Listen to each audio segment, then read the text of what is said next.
Test 1, Part 2, Passage 1. Listen to a conversation between a librarian and a student. Excuse me, I received a notice yesterday saying that an extension I requested for a book loan was denied. Can you tell me what that's all about? Okay, let me see your library card so I can pull up your record. Yes, another student put in a request for the book. We need you to turn it in today. I thought I could get an extension. I confirmed this with one of the other staff when I was here a couple days ago. Well, no extensions can be granted if another student has requested the book. This policy ensures that all students get access to the resources they need. But the thing is, I really need this book. I'm working on my thesis, and it's an important part of my research. I'll have a tough time completing my work without it. I'm sorry, I really am, but it's the library's policy. If we didn't have these sorts of rules, some people might not get the books that they need. I guess that makes sense. Rules are always made for a reason. Hey, I've got an idea. We don't normally allow this, but how about I try to get special permission for you to go upstairs to the copy center and photocopy the specific chapters of the book that you need? The manager has been known to make exceptions for thesis students in the past. I mean, I certainly understand the trouble you're going through. I was a student here once too, you know. It's the least I could do. Okay, sounds like a plan. Is it okay if I wait until the weekend, though? I'm really busy the next couple of days preparing for a big exam on Friday. Plus, well, I need information from so many parts of the book that it would take hours for me to figure out which pages to copy. Is there any possible way I can renew the book just until Sunday? I'm sorry, but you really need to return it immediately. If you wait any longer, you'll be charged a $4 fine for every additional day you keep the book out. I wouldn't do it if I were you. Is that right? I guess I have no choice. Say, if you want to borrow that book again, you can fill out a form after you return the book. You just said that I can't renew the book. So how would that work? No, I mean, fill out a reservation form and then you'll get it after the next person. The book will be returned sometime within a 2-week period. Also, nobody else will be able to check it out before you since you'll have submitted a request. As long as no one else is on the waiting list for the book at that moment, then it'll be saved for you. Just return the book, fill out a reservation form, and you can check it out as soon as the next person returns it. The student will be notified that someone else is waiting for the book. Make sense? Yeah, okay. But I need to turn the report in 3 weeks from now, so there's no guarantee I'd get the book back in time. Well, the photocopying option is still available. That'll give you more certainty than simply hoping the next person returns the book early enough. It's worth a shot. Can you talk to the manager? No problem. How about this? I promise to have an answer for you by 6 o'clock. Go ahead and make a list of what pages you'll need to copy, and come back anytime after 6 to confirm that you've gotten permission and to make your copies. Okay, thank you. Now get ready to answer the questions. You may use your notes to help you answer. Test 1, Part 2, Passage 3. Listen to part of a discussion in an art history class. I'll be talking about stained glass today. Well, I guess everyone knows what stained glass is. Like the colorful windows in cathedrals? I love that stuff. You've got it. And the term stained glass can refer to the material itself or what's created with it, like the windows you mentioned. Okay. The techniques for making stained glass and the uses of it have changed over time, and it is these changes that I'd like to focus on. It's believed that as early as the 3rd millennium BC, Egyptian and Mesopotamian potters discovered glass when they baked clay on blocks made of natron. Wait, Professor, can you please explain that again? What were the blocks made of? Natron. It's a hydrated sodium carbonate mineral that's found in saline lake beds. Well, when this stuff is mixed with sand and the mixture is burned, it melts and hardens into glass. In this way, the craftsmen back then learned to fabricate objects of transparent glass. And by the 1st century AD, the Romans had devised the technique of blowing glass. Yes, Jenna, do you have another question? Yeah, was all the glass clear back then, or were they able to make stained glass as well? Well, the glass was transparent at first, but during medieval times, the 12th and 13th centuries, craftsmen added color to it. And they achieved this in 2 ways. One was to add certain minerals to the glass. For example, they added copper or cobalt to make green or blue glass, and gold or iron oxides to produce reds and oranges. They would fuse the color into the glass with fire, and the temperature had to be at least 1,150 degrees Fahrenheit. This was the most common way. What I'd like to point out, though, is that the early glass was fired in a crude way, so the glass contained many imperfections and bubbles. What this did, was, it made the glass shimmer. It was very attractive. When you say shimmer, do you mean because of the color or the texture? The texture, the imperfections I mentioned. The color didn't really have that shimmering effect.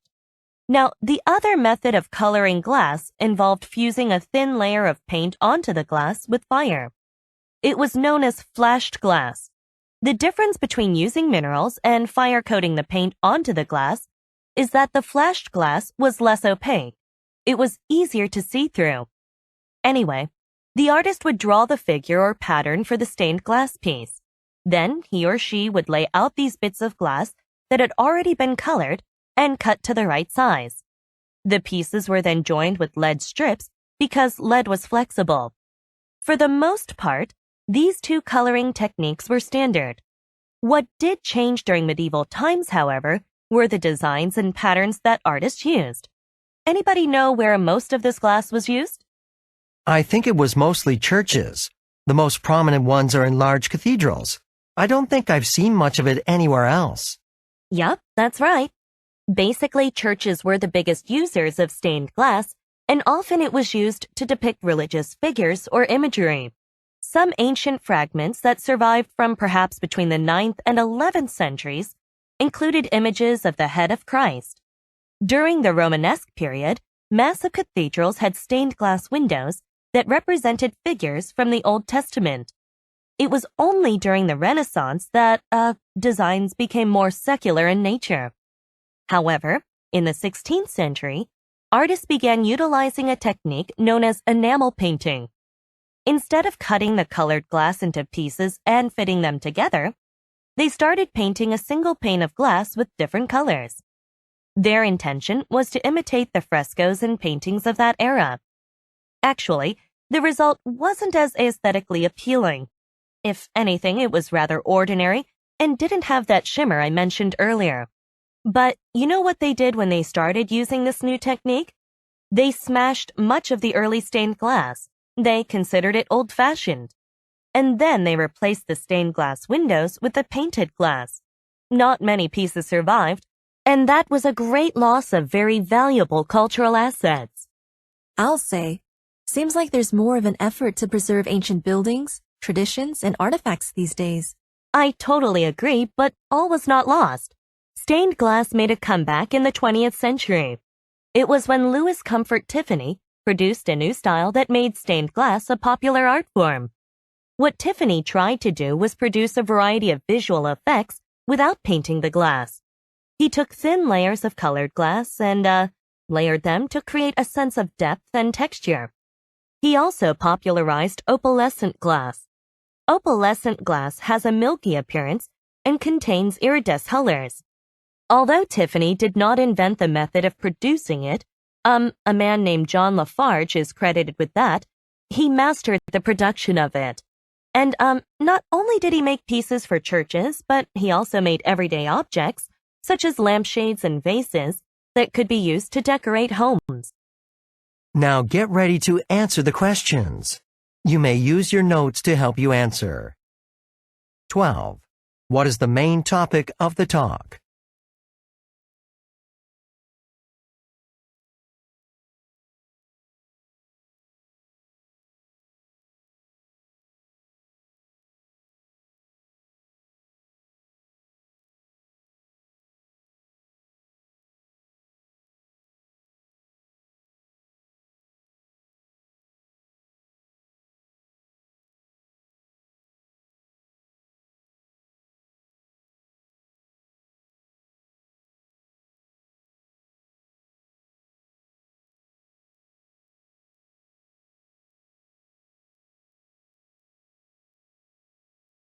(13) What does the professor say about early stained glass?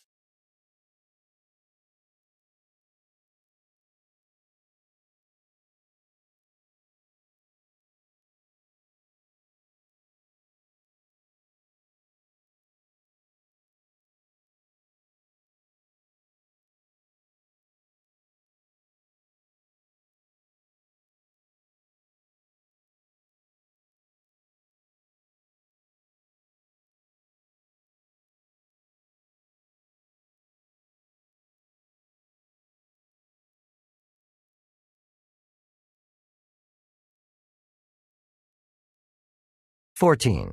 How does flashed glass differ from mineral-colored glass?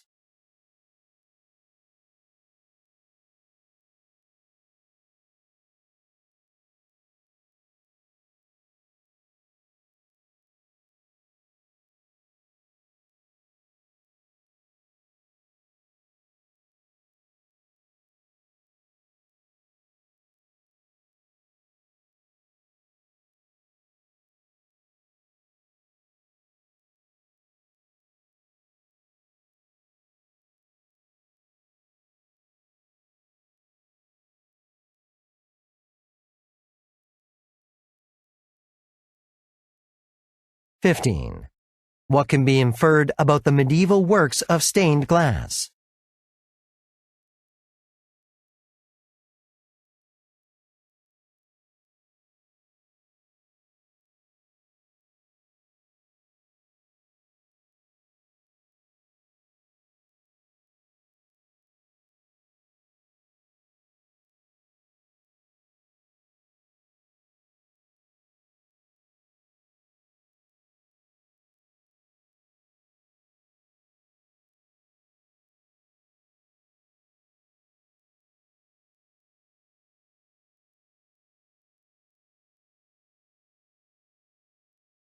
Listen again to part of the lecture, then answer the question. I'll say, seems like there's more of an effort to preserve ancient buildings, traditions, and artifacts these days. I totally agree, but all was not lost. Stained glass made a comeback in the 20th century. 16. Why does the professor say this? But all was not lost.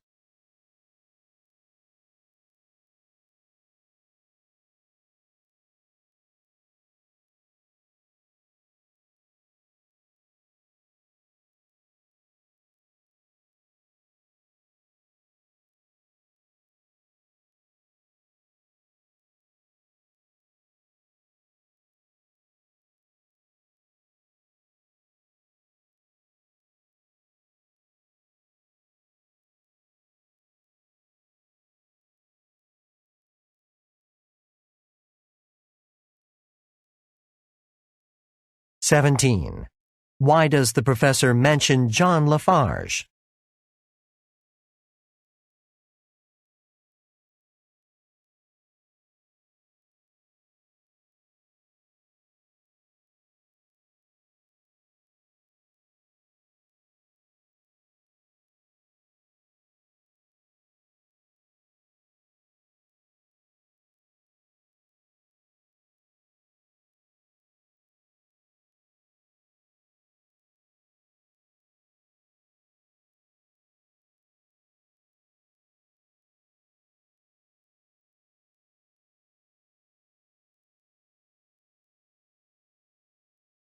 Test 1, Part 1, Passage 3. Listen to part of a talk in a biology class. I'm pretty sure you know that animals are capable of camouflaging themselves so that they escape detection. You can probably name a few right off the bat. Susan?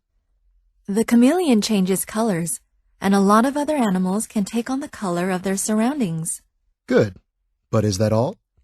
Or, their natural coloring allows them to blend in, like deer and many kinds of insects. And some animals actually look like other objects or even other animals. Okay, that last one you mentioned is what I'm interested in. Animals that mimic. Yeah, like the dead leaf butterfly. When its wings are folded up, they look exactly like dead leaves. That's certainly one example, but some animals go further, and one in particular is the true master of disguise. I'm talking about the octopus. Most species of octopus can alter their color, shape, size, and in some cases, even the texture of their skin. Today, I want to talk about the biological mechanisms that allow them to do this. When it comes to changing color, the octopus can choose from an almost unlimited palette of shades and hues and can switch colors incredibly quickly, literally in the blink of an eye. It blends into the background so perfectly that it would take a deliberate search to find it. So how is this possible? Octopuses possess special skin cells called chromatophores. These are pigment-containing or light-reflecting cells. They're commonly found in amphibians, fish, reptiles, and cephalopods, the classifications to which all species of octopus belong. Now, while these types of cells are fairly common in the animal kingdom, those found in the skin of an octopus are unique. They're structured in such a way that the octopus can move the pigment around.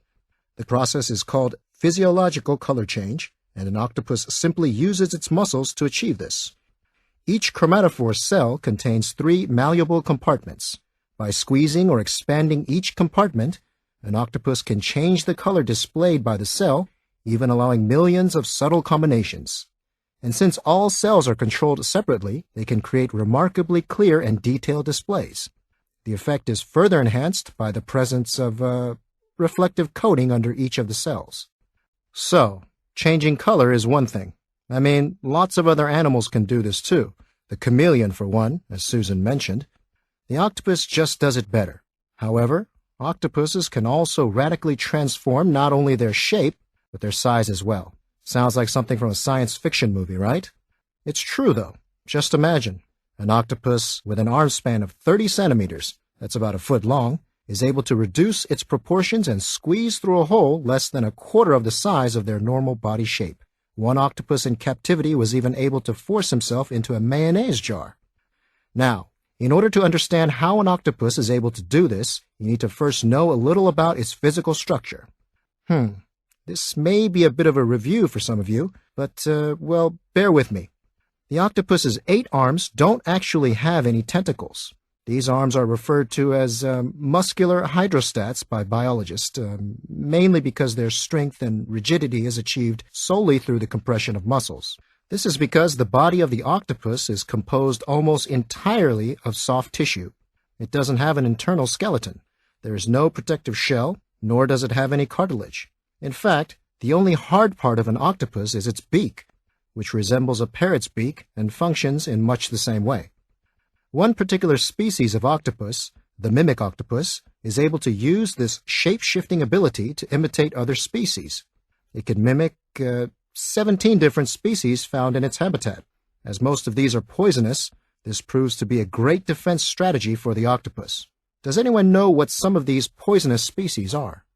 I've read that it can flatten itself to look like the poisonous sole, or even use its arms to mimic a lionfish, which has venomous fins. Right, and you can be sure predators will go out of their way to avoid them.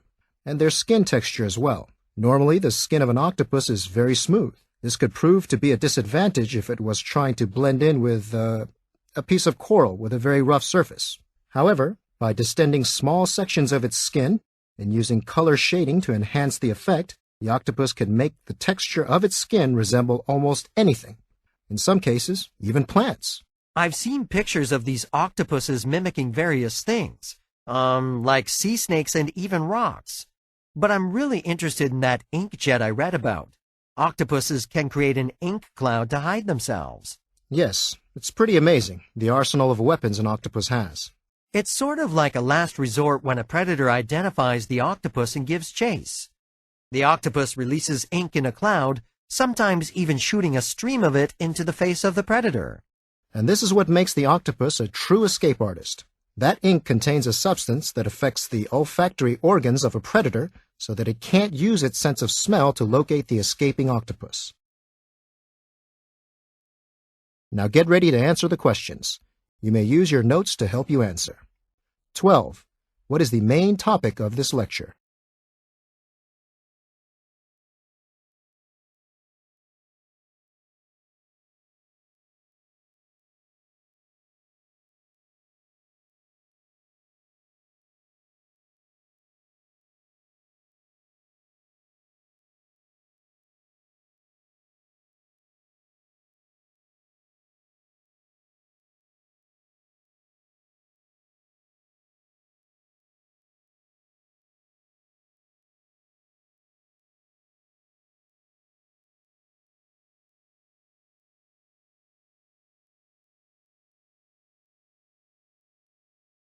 "13.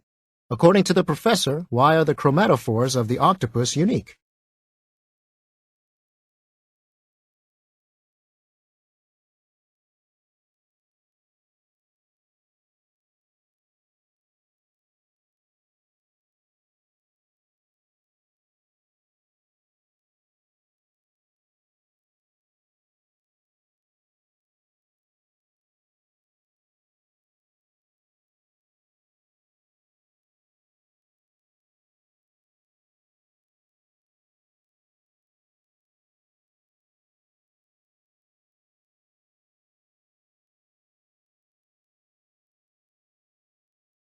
14. What can be inferred about the mimic octopus?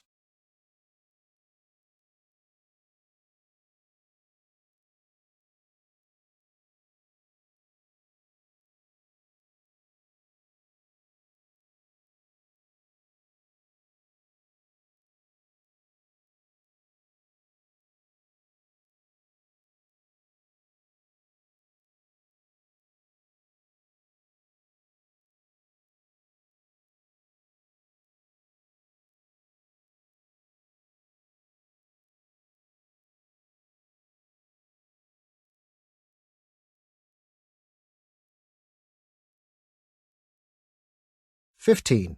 Why does the professor mention the octopus's arsenal of weapons?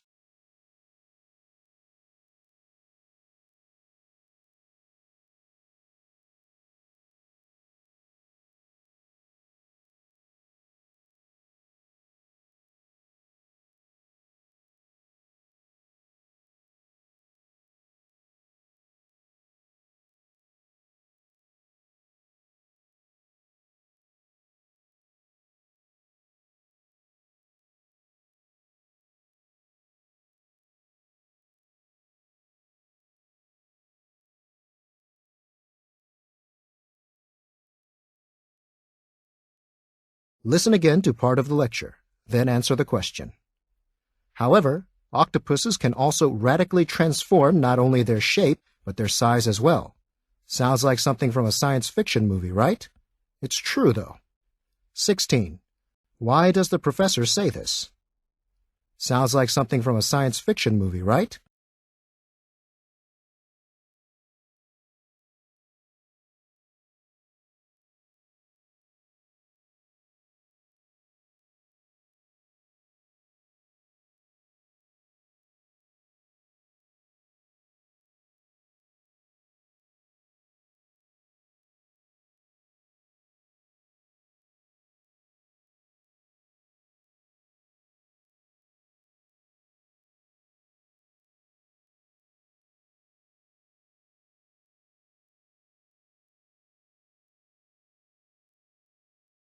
Listen again to part of the lecture, then answer the question. Now, in order to understand how an octopus is able to do this, you need to first know a little about its physical structure. This may be a bit of a review for some of you, but, well, bear with me. 17. Why does the professor say this? Well, bear with me.